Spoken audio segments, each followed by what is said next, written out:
Crawford, his composure going to be like the moment a punch lands on him from Canelo? Are you kidding me? Take that question back. Yeah, why? Because you're talking about Crawford. Yeah. He's the What weight classes? He said you're the most overrated Mexican champion in history. He said that Salvador Sanchez and Popular, pero sin causa. In a recent episode of the Fight Podcast, legendary boxing trainer and analyst Teddy Atlas shared his expert take on the much-anticipated clash between Saul Canelo Alvarez and Terence Crawford.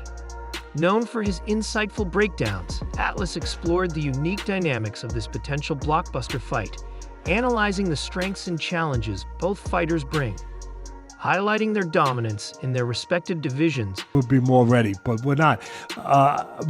At the end of the day, the way that I made a decision based on whether or not I think I was right was that I had privately talked to the fighter, and he was a real fighter. He had the spirit of a fighter, the behavior of a fighter. He wasn't going to tell anyone no. He wasn't going to, because in their mind it's cowardly. In their mind, you're not being a fighter. You're breaking the code if you say you're not ready. So they shouldn't have to be the one. I don't think they should have to be the one. Atlas emphasized why this matchup could become one of the year's most exciting spectacles. His analysis provides fans with a deeper understanding of the tactical battle that might unfold between these two boxing superstars. The highly anticipated showdown between Saul Canelo Alvarez and Terence Crawford is creating a buzz among boxing fans. Fight that's been discussed by a lot of us and by a lot of people in the sport for quite a while. Certainly, it's a fight that Turki Al-Sheikh from Saudi Arabia has shown a lot of interest in. And of course, if it's going to get made, someone's going to have to put up a lot of guaranteed money. And he's probably the person that's going to do it. He's obviously been working closely with Terence Crawford. He was involved with Terence Crawford's last fight that took place in August when he fought Israel Madrimov. It's obviously a fight that Terence Crawford has been very vocal about wanting. Now, Canelo hasn't ever said he wanted the fight, kind of downplayed it to a certain degree.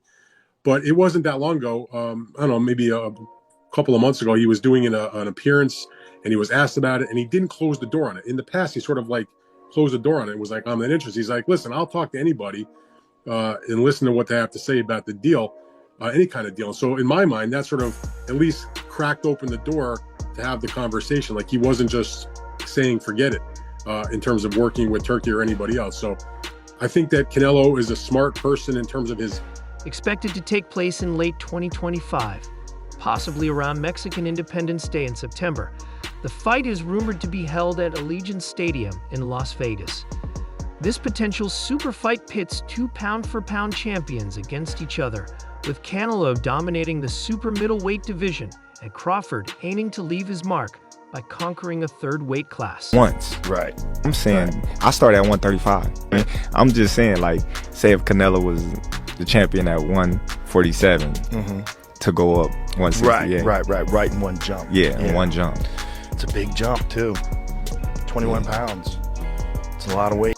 Teddy Atlas emphasizes the weight difference as a key factor in a potential clash between Canelo Alvarez and Terence Crawford. Canelo, a dominant force at 168 bulbs, has the advantage of competing in higher weight classes, while Crawford has only recently moved up to 154 olds. Atlas questions whether Crawford can successfully make the leap to 168 volts. It could be Canelo Alvarez. I think he's too small. But then again, I thought he was too small for Spence. So shows what I know. so I don't know. I think that's a lot of weight class jumping. We'll see. It's a good talking point. I don't know that would really happen. I mean, listen, we've seen some strange things in boxing. Don't get me wrong, especially in the recent years. So I don't say never, but I don't know how seriously that's going to be taken. But I think when you're at a level, when you're coming off a big win like Crawford just did, anything you say reverberates through the. And handle Canelo's size and power effectively. This significant jump has also raised concerns among other boxing analysts, including Joe Rogan, who shared doubts about Crawford's ability to match Canelo's physicality in the super middleweight division. The prospect of a monumental clash between Saul Canelo Alvarez and Terence "Bud" Crawford has sent waves of excitement through the boxing community. As two pound-for-pound elites, this fight would pit Canelo's dominance at super middleweight against Crawford's ambitions to conquer a third weight division. However, amidst the growing anticipation, many experts, including Teddy Atlas, have voiced their concerns about the significant challenges. We believe, that, anything can happen in boxing, you know what I'm saying? And Terence Crawford is a legend. He's great. He's a great fighter. The only thing I see that I favor Canelo is that, is his weight. Yeah. And that he's more bigger. You know what I'm saying? That's the only thing. But as far as skill set wise, IQ, I feel like Crawford can match anybody and probably do way better. You know what I'm saying? But Crawford is a legend, bro. Yeah. And like I said, you can't. Crawford may face against the physically superior Canelo. One of the most discussed aspects of this potential bout is the weight disparity. Canelo has spent years competing at 168 gloves, dominating the super middleweight division, even challenging fighters at light heavyweight. In contrast, Crawford has climbed through the ranks from lightweight 135 gloves to welterweight 147 ohms, and only recently fought at junior middleweight 154 ohms. That help your legacy, or do you feel like that's something that's not worth it to you? Everything in my career, every fight make my legacy different and better. Terence Crawford is a great fighter. He's a good fighter, but like I say, he's a weight classes for a reason. I'm focused 100% on Berlanga, and you never know what happened. Yeah. Moving up to 168 ohms represents a substantial leap for Crawford, raising questions about whether he can adapt to the size and power of fighters in this division. Teddy Atlas, a respected boxing trainer and analyst, has been particularly vocal about this challenge. Atlas acknowledges Crawford's incredible skill set, high boxing IQ, and versatility, but questions whether these attributes will be enough to offset the sheer physicality of Canelo. He highlights the difficulty of jumping weight classes. The guys that are there, he carries his power well. He's moved up 3 weight classes. This will be the 4th weight class. He's carried his power with him. Punches are born, they're not made. You have power, you carry what? Pacquiao, we forget about a guy like that. He used to be a jockey riding horses, and the next thing you know, he goes bantamweight, he goes lightweight, he goes welterweight, he goes junior middle. He just kept going up. And what did he do? He carried his power, and he carried his speed, obviously, as the smaller man. Crawford carries his speed, he carries his power, and the most important thing is what's inside of Crawford. Especially to a division where fighters are naturally bigger and stronger. Joe Rogan shares a similar sentiment, pointing out that Canelo's experience against larger opponents gives him an edge. Rogan believes Crawford's transition to super middleweight will require not just added muscle, but also an ability to maintain his speed, agility, and endurance against a heavier, harder-hitting opponent. Former world champion Paulie Malignaggi has also weighed in, expressing concerns about Crawford's size. Crawford is, he brings a different dimension to it. I mean, you're talking about a guy who's tall and long, stepped up in weight classes, and a guy who's a winner, a guy who's dynamic, but a guy who goes about his business in a different way, where he controls range, where, he looks to set traps. But then he believes too. Crawford, that would be an intriguing fight for me, because that son of a gun, he believes too. When it gets down to it, to being a junkyard dog, man, he could bite with the best of them. Because you try to take something from him, he'll say, you know what, I like to control range, I like to be out of here, I like to counter, I like to have it my way, just like you guys like to have a buffet and all things when I hope he puts some food out for you guys. Malignaggi believes that Crawford's natural frame may limit his ability to compete effectively at 168 bulbs.